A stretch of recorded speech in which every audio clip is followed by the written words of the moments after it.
भट्टी साहब, अगर हम रटे रटाए जुमलों से बाहर निकल जाएं और आप और मैं, तो हम अगर ये मान लें, आमिर लियाज साहब जो कह रहे हैं कि जनाब इस पंजाब के अंदर देखें काम तो हो ही रहा है ना सर, इसको भी छोड़ दें, काम हो रहा नहीं हो रहा, सिस्टम उस तरह खड़ा हुआ है कि लोग प्रोटेस्ट नहीं कर रहे पंजाब गवर्नमेंट के खिलाफ, लोग प्रोटेस्ट नहीं कर रहे सिंध गवर्नमेंट के खिलाफ, ना फॉर्म 47 के खिलाफ कोई प्रोटेस्ट हो रहा है।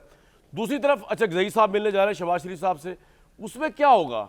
आपको कोई नजर आता है कोई ब्रेक थ्रू होता हुआ इनके लीडर के लिए, तहरीक इंसाफ के? पहली बात मेरे भाई, ज़रा हकायक दुरुस्त कर लें। अभी हकायक की बात की गई। नादरा मार्च 2000 में कायम हुई, बाकायदा NADRA, national database registration authority जिसको कहते हैं। 2000 में, अगर उस वक्त नवाज शरीफ साहब मौजूद थे रूहानी तौर पर, जद्दा में नहीं थे तो फिर गालबन, या जेल में नहीं थे तो फिर गालबन उन्होंने कायम की। ठीक है। दूसरी कारगिल पे बात करते हैं। कारगिल पे जब दोबारा एक नवाज शरीफ साहब ने मीटिंग बुलाई, सईद मेहदी साहब ने किताब लिख दी है, दोबारा मीटिंग बुलाई तो दुआए खैर करवाई परवेज़ मुशर्रफ साहब की ब्रीफिंग के बाद कि अल्लाह तुम्हें कामयाब करे, जा जा मेरे सोने सिपा सलार, अल्लाह तुझे कामयाब करे। तीसरी बात, अगर आज हम बात ना करें शहबाज शरीफ साहब के फॉर्म 47 की, मरियम नवाज या नवाज शरीफ साहब के जीतने की, अगर ये बात गलत है तो इसका मतलब है कि फिर अयूब खान, ज़िया और परवेज़ मुशर्रफ का आना भी ठीक था। ये अगर जमहूरी चोगे पहन के ये आमरीत के रास्ते से आए हैं और वो डायरेक्ट आए हैं तो इनसे तो वो बेहतर हैं।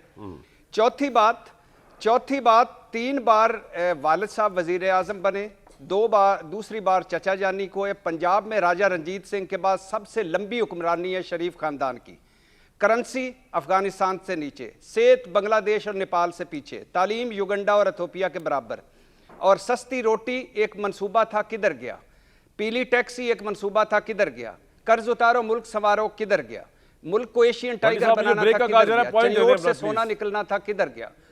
तो अब ये सारे ये ट्रक की बत्तियां हैं, ये हमारे असल मसाइल हैं। जब इनसे जान छूटेगी मुल्क तरक्की करेगा। और आखिरी बात आपकी, ये अचक जई साहब और शहबाज शरीफ साहब, वो क्या कहते हैं कि ना उनके कोल इमरान खान साहब का मैंडेट है ना लैंड वास्ते। भट्टी साहब कमाल बात की आपने। मुझे तो लगता है अचक जई साहब को इमरान खान ने सैक कर देना है इस मुलाकात के बाद। एक ब्रेक के बाद तारीख की दुरुस्तगी के लिए आमिर लियाज राणा साहब के पास भी जाएंगे और जानने की कोशिश करेंगे कि भाई अचक जई साहब क्या ब्रेक थ्रू ला सकते हैं। और 8 फरवरी तो मैंने पहले ही बताया था प्रोटेस्ट नहीं होगा, अब और यकीन मुझे हो गया इनकी बातें सुन के, फहल चौधरी साहब की, कि इन्ना राजऊन कोई प्रोटेस्ट नहीं होगा। अगरचे अलीमा खान साहबा तरले मिनते कर रही हैं सोहेल अफरीदी साहब को कि जनाब कम से कम केपी को बंद करा दें, मुझे लगता है केपी भी बंद नहीं होगा। प्रोग्राम बात करते एक ब्रेक के बाद।